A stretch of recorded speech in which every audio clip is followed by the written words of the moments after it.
Ke kabar lainnya, ini ada Suryo Prabowo, mantan Kepala Staf Umum TNI yang mengalami kejadian tidak menyenangkan. Ia dimasukkan dalam daftar hitam saat transit di Bandara Changi, Singapura. Kita sudah terhubung dengan Pak Suryo Prabowo. Selamat malam, Pak Suryo. Selamat malam, Brigita. Pak Suryo, kami ingin mengkonfirmasi benar Anda mengalami kejadian yang tidak mengenakan di Bandara Changi, Pak? Iya, benar. Gimana?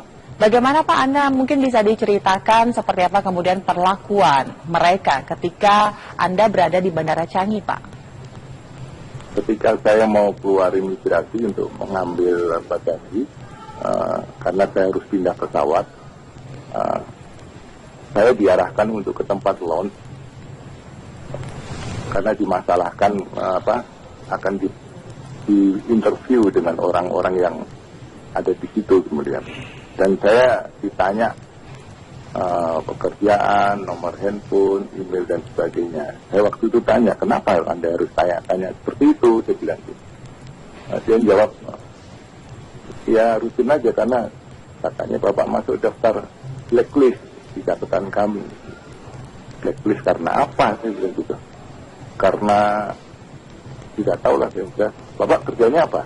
Kemudian dia tanya macam-macam, saya bilang, kamu buka aja Google itu atau Facebook saya, kamu bisa tahu saya. Terus mereka meninggalkan saya berdiskusi entah di mana. Saya nunggu di lounge. Bapak di Singapura ada yang Bapak kenal? Tanya aja Perdana Menterinya, mungkin kenal saya dari Bapak tentara. Kamu lihat saja Google, saya bilang gitu. Cuman itu saja. Terus mereka diskusi, ya cukup lama. Terus kembalikan, Pak, silahkan melanjutkan perjalanan. Koper Anda sudah dimasukkan pada pesawat. Karena harusnya saya mengambil keluar, tapi menurut dia bisa langsung pindah ke pesawatnya. Karena saya ganti pesawat dari sisi mau pulang ke Jakarta. Itu aja Brigita. Pak, ini mengejutkan karena tiba-tiba Anda yang merupakan seorang jenderal kemudian di blacklist di Changi. Apakah sebelumnya pernah ada catatan-catatan dari pemerintah Singapura begitu, Pak? Tahu saya nggak ada, karena sejak 2010 itu kunjungan saya terakhir ketika masih dinas ke Singapura, yaitu memang saya tidak pernah ke Singapura. Saya juga tidak tahu kenapa seperti itu, dan dia tidak menjawab apakah saya di blacklist karena kriminal atau karena masalah keuangan atau karena masalah teroris ya. Ya menurut saya nama Bapak ada di catatan, hanya itu saja. Jadi tidak ada konfirmasi lebih lanjut ya Pak mengenai apa tidak yang ada. Kemudian mereka lakukan terhadap Bapak dan ini sangat tidak menyenangkan. Ketika sudah clear menurut dia hanya mengembalikan paspor tanpa minta maaf sama sekali. Gitu. Pak Suryo sekarang sudah berada di Jakarta, Pak? Sudah. Jadi itu hanya 1 jam di situ dan ya tidak nyaman aja gitu. Seolah-olah saya dianggap orang seperti apa. Dan menurut saya, kalau saya seperti ini saja diperlakukan seperti itu, bagaimana rakyat yang lain? Ini kan masalah dignity ya. Kalau semua orang Indonesia diperlakukan seperti itu, seolah-olah orang rusak dan sebagainya, itu nggak benar. Oh ya, itu di nama saya pada tulisan politikus Gerindra. Saya bukan politikus ya, Pak.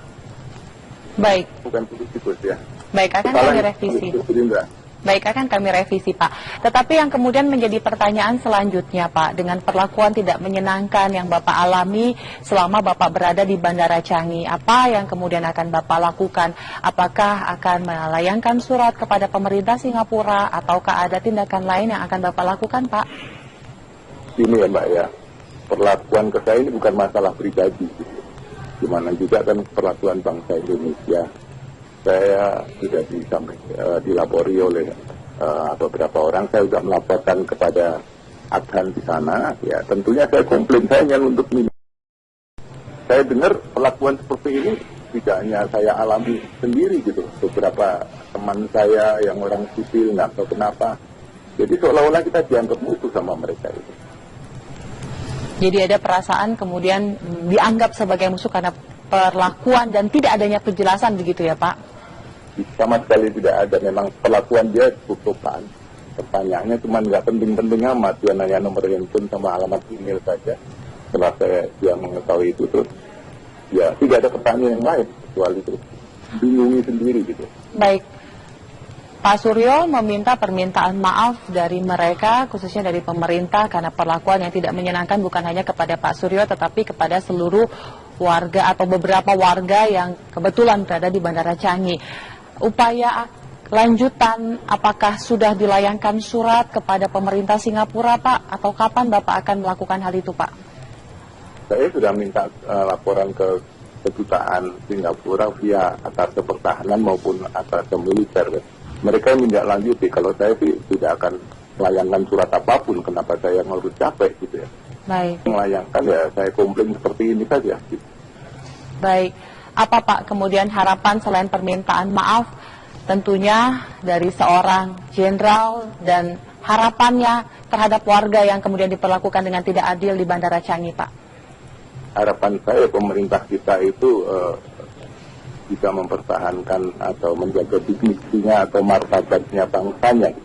Kalau ada masyarakat sekelas seperti ini pun didiamkan oleh pemerintah dan terus permisif, oh memang itu prosedurnya mereka di situ. Ya sudah saja kita nggak perlu punya pemerintah di Indonesia itu. Kalau harus masyarakat sendiri yang komplain, harusnya pemerintah yang komplain, dan saya. Baik, Pak Suryo, tentunya kami berharap apa yang Bapak harapkan bisa kemudian segera ditindaklanjuti dan tidak lagi terjadi hal serupa bukan hanya kepada orang-orang kelas Bapak ataupun kepada masyarakat lainnya. Terima kasih Pak Suryo sudah berbagi bersama kami di program Kabar hari ini. Selamat malam, Pak. Ya, itu tadi pemirsa perbincangan kita bersama dengan Pak Suryo terkait dengan perlakuan tidak menyenangkan yang dialami di Bandara Changi, Singapura. Sesaat lagi kami akan kembali dengan sejumlah informasi menarik lainnya. Jangan kemana-mana. Kapolri Jenderal Polisi Tito Karnavian mengunjungi KPK untuk meningkatkan kerjasama di bidang pencegahan dan pemberantasan korupsi. Kapolri juga meminta KPK untuk melakukan sosialisasi pencegahan korupsi terhadap komunitas polisi seperti Bayangkari atau Persatuan Istri Anggota Polri. Kapolri Jenderal Polisi Tito Karnavian mendatangi gedung KPK pada Jumat siang. Ia didampingi oleh sejumlah pejabat utama Polri, diantaranya Kabareskrim dan Kadif Propam Polri. Setelah melakukan pertemuan sekitar 3 jam dengan Komisioner KPK, Kapolri menggelar jumpa pers bersama Ketua KPK Agus Raharjo. Mereka menyatakan pertemuan tersebut untuk memperkuat kerjasama di bidang pencegahan dan pemberantasan korupsi. Salah satunya adalah penggunaan surat perintah penyidikan online untuk kasus korupsi yang disupervisi oleh KPK, Polri, dan Kejaksaan Agung. Kita akan memperkenalkan elektronik surat perintah dimulainya penyidikan. Ya, jadi nanti dimulainya penyidikan itu seluruh Polres, seluruh Kajari diawasi oleh Polri, Jaksa Agung, dan KPK. Ya, khusus untuk tipikor loh ya. Untuk mencegah terjadinya tindak pidana korupsi di lingkungan Polri, Tito meminta agar KPK melakukan sosialisasi terhadap anggota dan persatuan istri anggota Polri atau Bayangkari. 100 orang di sini, tapi memang masih ada kultur-kultur yang koruptif itu masih ada.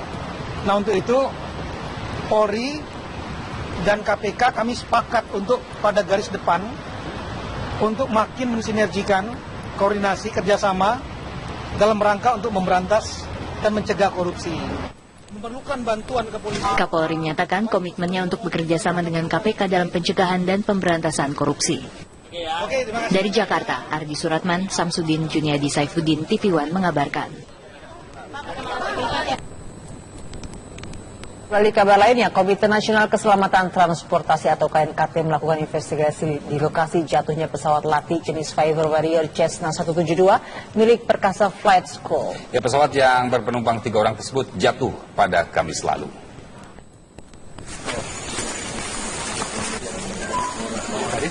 Tim dari Komite Nasional Keselamatan Transportasi KNKT dan Inafis Polda Jawa Barat masih melakukan investigasi terhadap penyebab jatuhnya pesawat latih jenis Cessna 172 milik perusahaan Perkasa Flight School yang jatuh pada Kamis sore.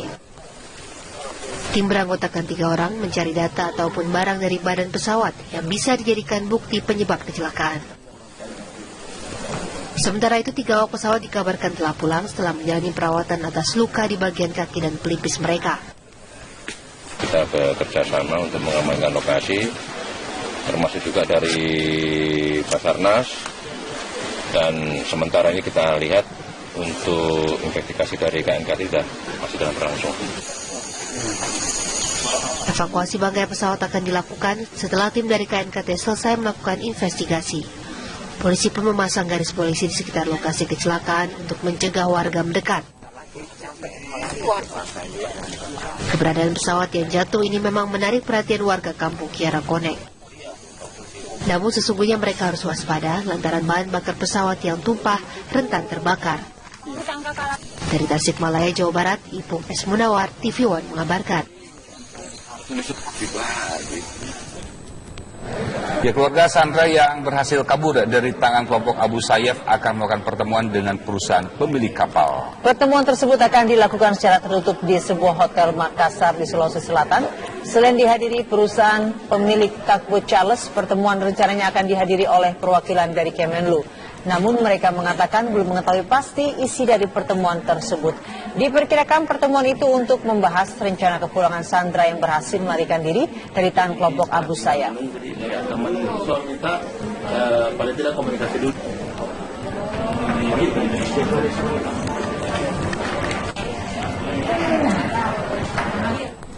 Ya, sebelumnya Muhammad Sofyan yang disandra Abu Sayyaf berhasil melarikan diri. Ia merupakan salah satu kru Tugboat Charles yang disandra sejak bulan Juni lalu.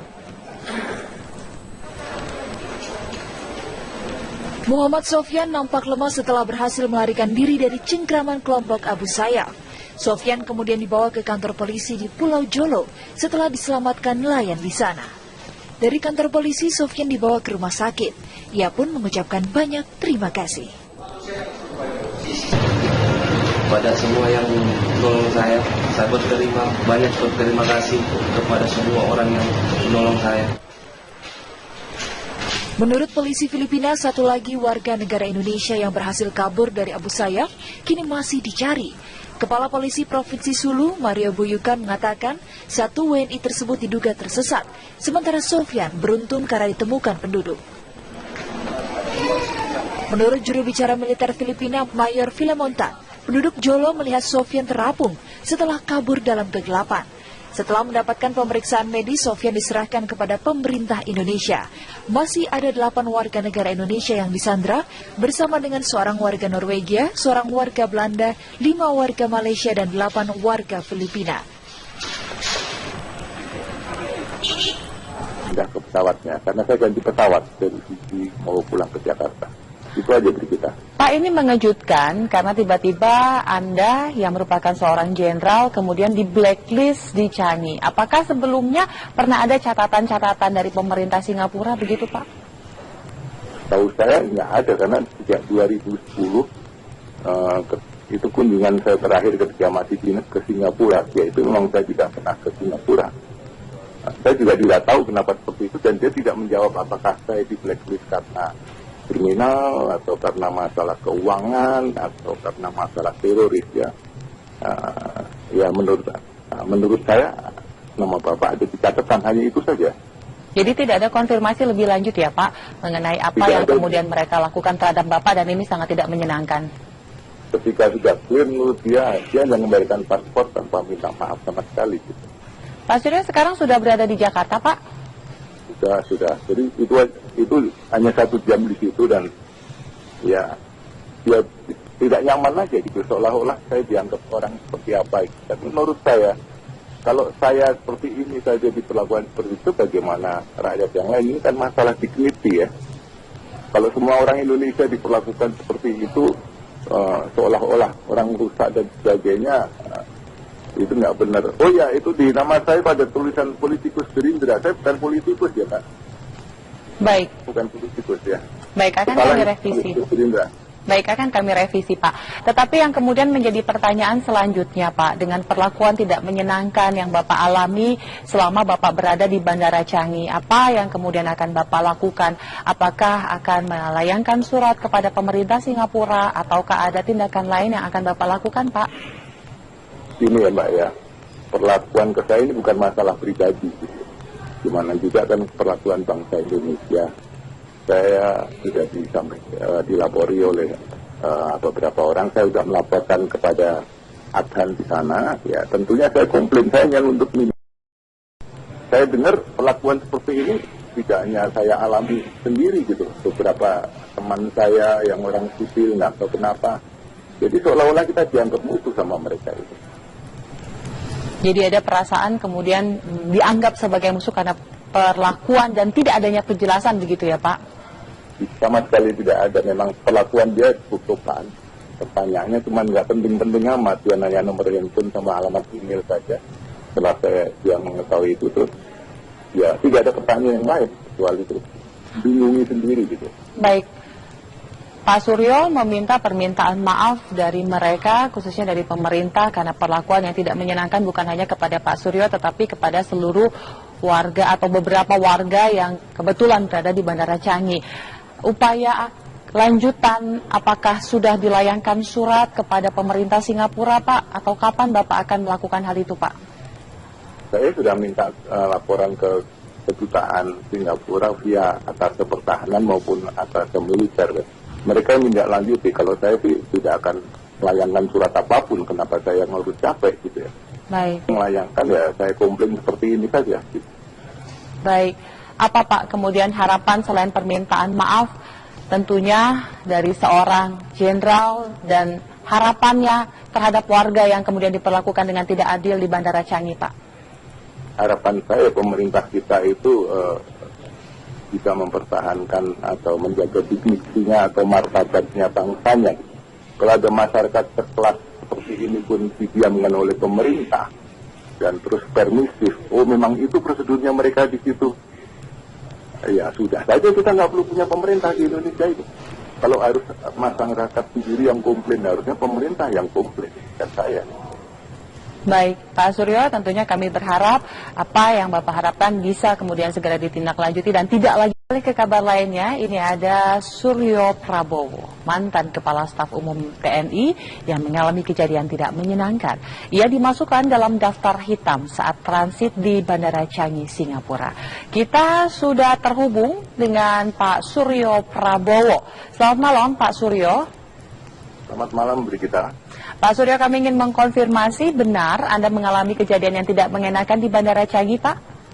Iya, benar. Gimana? Bagaimana Pak, Anda mungkin bisa diceritakan seperti apa kemudian perlakuan mereka ketika Anda berada di Bandara Changi, Pak? Ketika saya mau keluar imigrasi untuk mengambil bagasi, karena saya harus pindah pesawat, saya diarahkan untuk ke tempat lounge, karena dimasalahkan akan di interview dengan orang-orang yang ada di situ kemudian. Dan saya ditanya pekerjaan, nomor handphone, email dan sebagainya. Saya waktu itu tanya, kenapa Anda harus tanya seperti itu? Saya bilang gitu. Dia jawab, ya rutin aja karena katanya Bapak masuk daftar blacklist di catatan kami. Blacklist karena apa? Saya bilang gitu. Karena tidak tahu lah, saya bilang, Bapak kerjanya apa? Kemudian dia tanya macam-macam, saya bilang, kamu buka aja Google itu atau Facebook saya, kamu bisa tahu saya. Terus mereka meninggalkan saya berdiskusi entah di mana, saya nunggu di lounge. Bapak di Singapura ada yang Bapak kenal? Tanya aja Perdana Menterinya, mungkin kenal saya dari Bapak tentara, kamu lihat saja Google, saya bilang gitu. Cuman itu saja, terus mereka diskusi, ya cukup lama.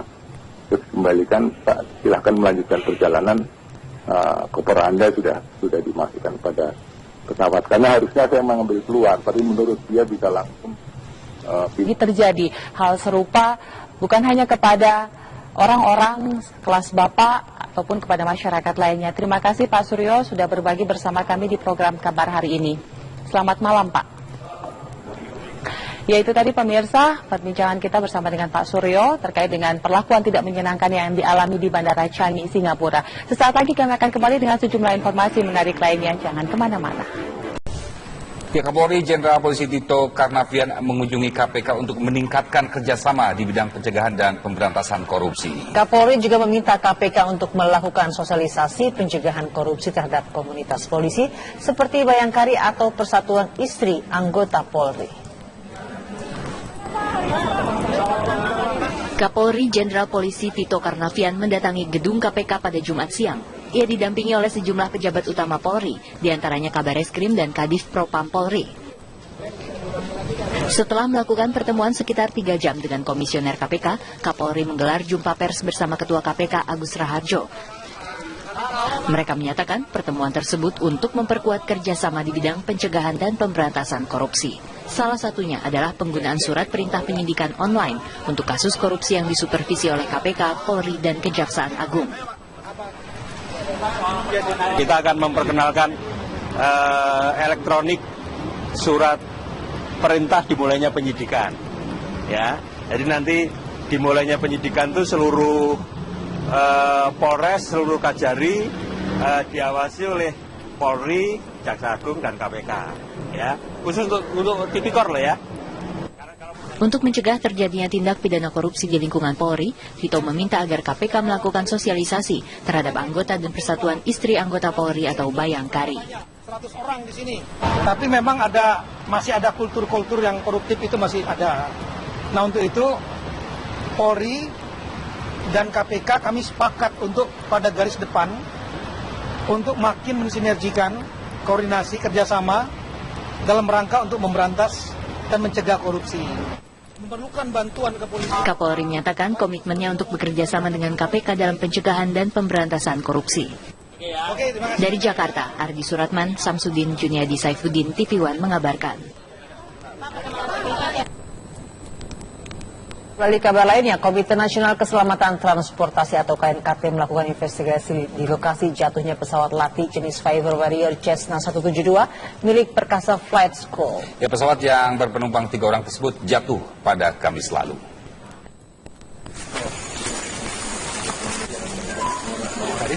Tim dari Komite Nasional Keselamatan Transportasi KNKT dan Inafis Polda Jawa Barat masih melakukan investigasi terhadap penyebab jatuhnya pesawat latih jenis Cessna 172 milik perusahaan Perkasa Flight School yang jatuh pada Kamis sore. Tim beranggotakan 3 orang mencari data ataupun barang dari badan pesawat yang bisa dijadikan bukti penyebab kecelakaan. Sementara itu 3 awak pesawat dikabarkan telah pulang setelah menjalani perawatan atas luka di bagian kaki dan pelipis mereka. Kita bekerja sama untuk mengamankan lokasi, termasuk juga dari Basarnas, dan sementara ini kita lihat untuk investigasi dari KNKT masih dalam berlangsung. Evakuasi bangkai pesawat akan dilakukan setelah tim dari KNKT selesai melakukan investigasi. Polisi pun memasang garis polisi di sekitar lokasi kecelakaan untuk mencegah warga mendekat.